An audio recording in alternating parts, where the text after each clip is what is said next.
This morning changed everything. 6 hours of silence from Tehran's Revolutionary Guard finally broke when Iranian state television confirmed what intelligence networks had been whispering since dawn.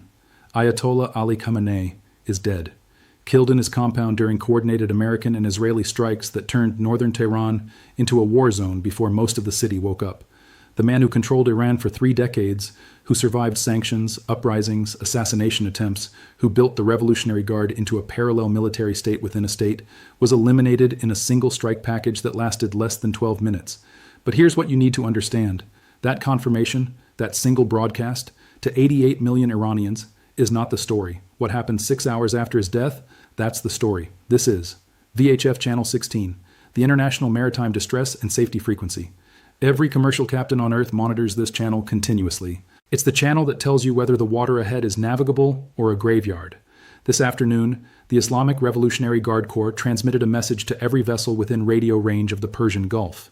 The transmission was in Farsi first, then English, then Mandarin. 3 languages, 1 message. No ship is allowed to pass. The Strait of Hormuz is closed. Not threatened, not under warning, closed. Confirmed by UK Maritime Trade Operations, the European Union Naval Force, and tanker operators from Rotterdam to Singapore who are, right now as I'm telling you this, deciding whether their captains should slow down, anchor, or turn around completely. The decision trees at major shipping companies are being rewritten in real time. Insurance clauses are being reviewed.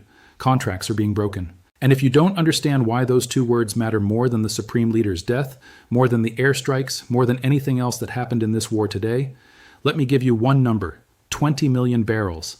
That's how much oil moves through the Strait of Hormuz every single day. 1/5 of everything the world consumes. 1/5 of the fuel in your car, heating your home, powering the factories that produce every product on every shelf you see. 20 million barrels daily through a waterway 33 kilometers wide at its narrowest point. Narrower than the English Channel, barely wider than Lower Manhattan to the Jersey Shore. Every day, 1/5 of global energy supply squeezes through that gap. And as of this afternoon, the country controlling the northern shore has mined the shipping lanes and told the world nobody enters. Monday morning is 36 hours away. When markets open, the bill for this war comes due. Stay with me because I'm walking you through exactly what happens next and exactly what it costs you. Let's talk about what 20 million barrels means when it stops flowing. Saudi Arabia, Iraq, the UAE, Kuwait, Qatar. Every major Gulf producer loads crude onto tankers that must transit Hormuz to reach open ocean. Those barrels flow to China, India, Japan, South Korea, Taiwan, half of Southeast Asia. China receives half its total crude imports through Hormuz. Think about that. The world's manufacturing hub, the factory floor of global commerce, just lost access to half its energy supply in a single afternoon. Japan imports nearly all its oil by sea, mostly through this waterway. South Korea, same. India, same. 4 of Asia's 5 largest economies depend on Hormuz staying open the way your lungs depend on your throat staying open. It's not preference, it's physiology. And it just got closed. Investment banks have modeled this for decades. JP Morgan estimates a full Hormuz blockade could push crude beyond $120 to $150 per barrel. Oil closed Friday around $70. That's a near doubling of the most important commodity price in the global economy over a weekend. Bloomberg analysis shows oil prices rise roughly 4% for every 1% reduction in global supply. Hormuz carries 20% of global supply. Do that math. The number breaks things.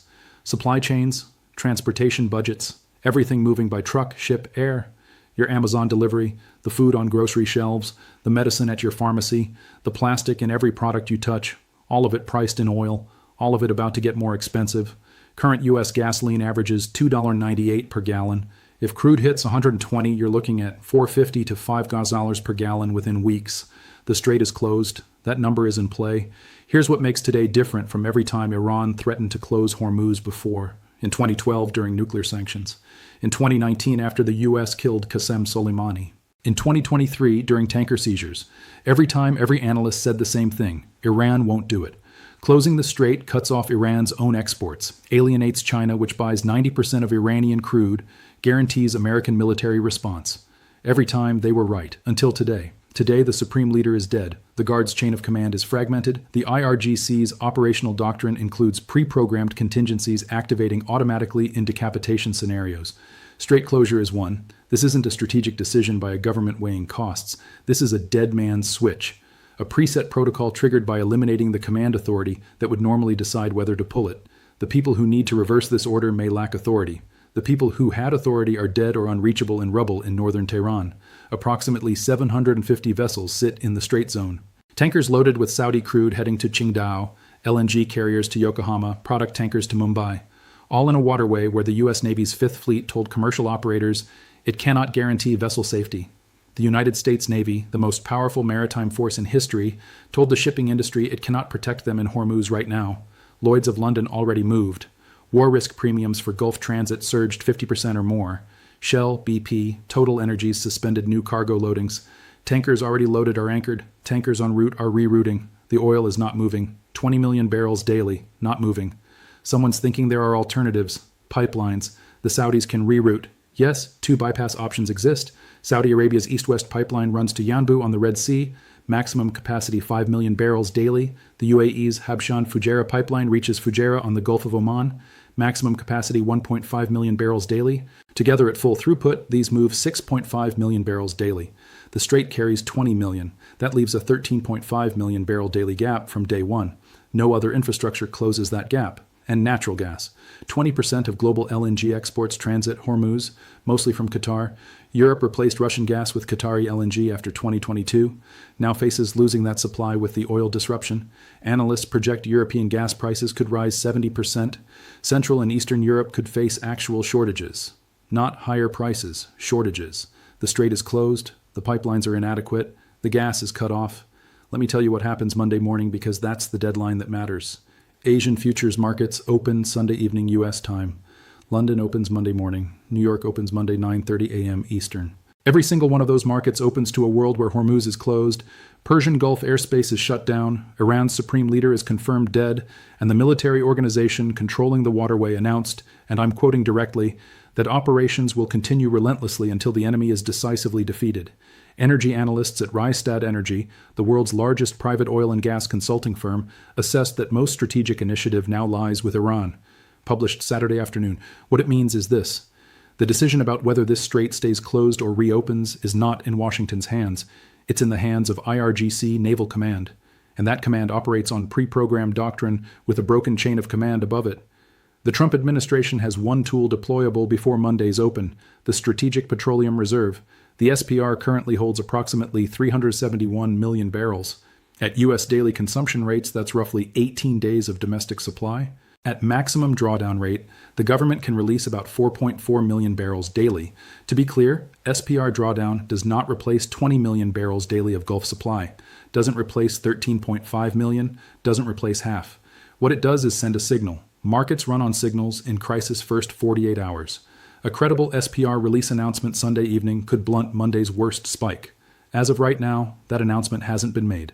Kevin Book, managing director of research at Clearview Energy Partners, told reporters the administration could tap the SPR if prices spike. Could, not will, not has decided to. The tool exists. The decision hasn't been announced. Asian markets open in hours. Here's what nobody in Washington says out loud. Iran knows closing Hormuz hurts China more than America. The U.S. is a net energy exporter. Higher oil prices benefit U.S. producers short term.